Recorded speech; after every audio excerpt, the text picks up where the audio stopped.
how to fix the Vanguard requires secure boot to be enabled in order to play issue quickly and easily. First, you need to restart your computer and enter the BIOS setup.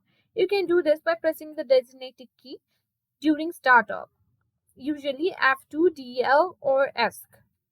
Check your computer's manual to look up your motherboard model online to find the correct key.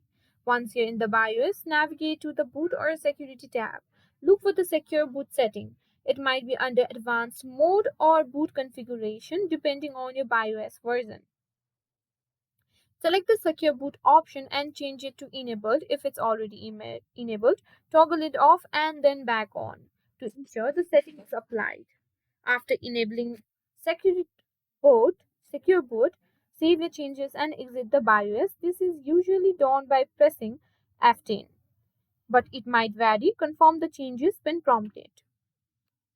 Once your computer restarts, you can verify that Secure Boot is enabled by typing system information in the Windows search bar and pressing enter.